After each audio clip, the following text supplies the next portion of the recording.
지금 리플은 단순히 XRP라는 코인 어떻게 좀 띄워볼까 생각하는 게 아닙니다. 돈이 막힘없이 흐르는 거대한 금융판을 새로 짜고 있다.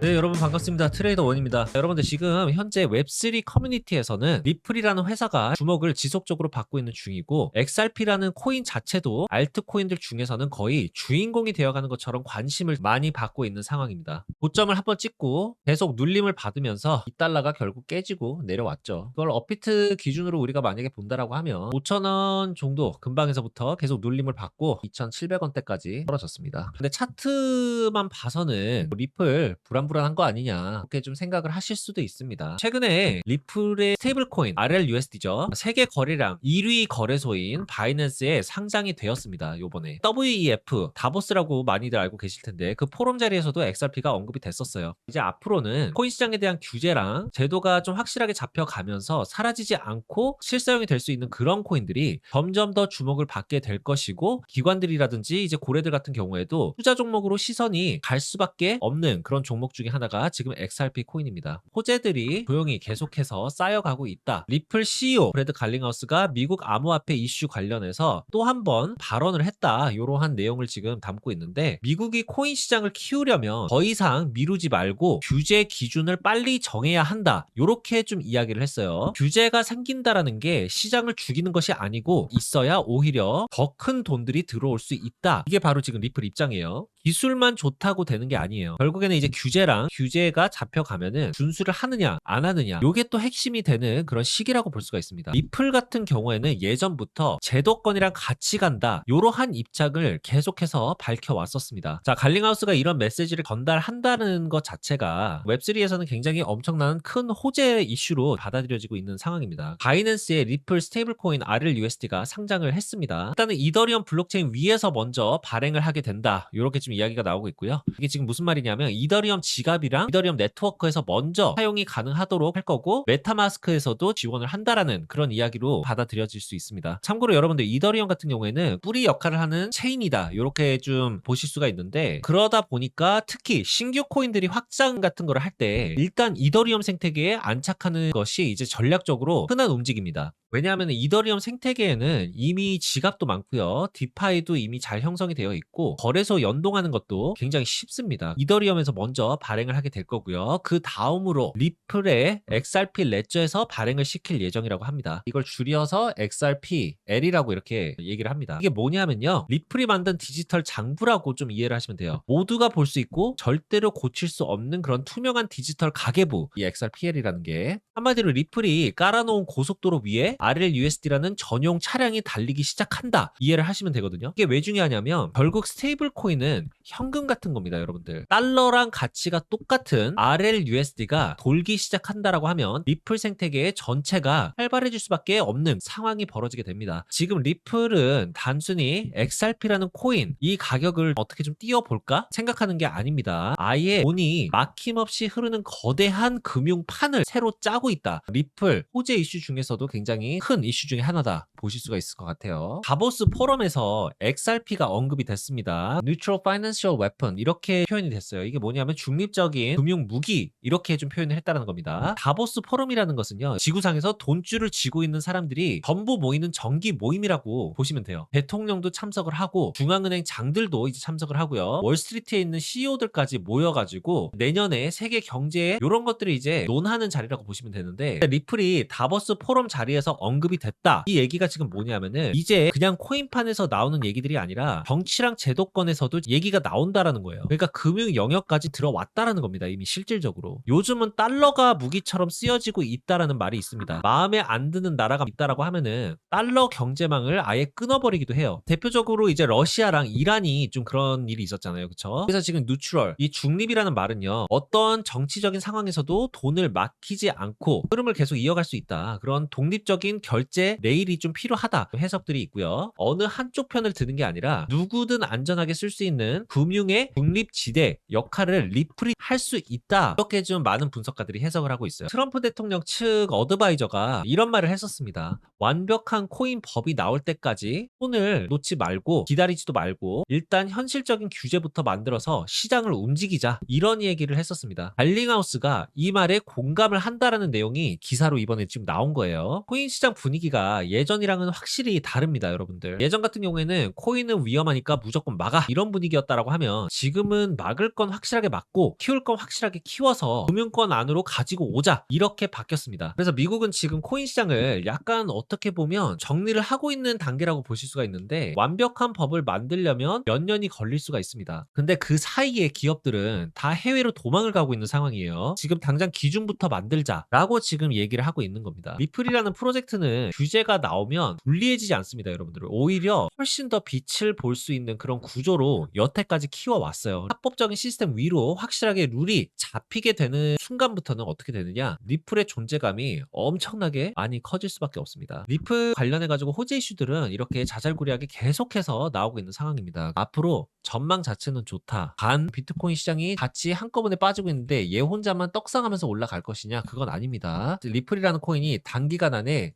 쭉쭉 올라가면서 쏠 것이다 라는 기대는 좀 안 하시는 게 좋습니다. 장기적으로 나는 뭐 한 달에 리플을 그래도 10만 원씩이라도 조금씩 모아 가겠다라고 하시는 분들은 그렇게 하셔도 상관은 없는데, 지금 내 전 재산을 모두 다 때려 박겠다라고 해서 하나의 바구니에 전부 다 담으실 필요는 없다라는 말씀을 드리고 싶은 거예요.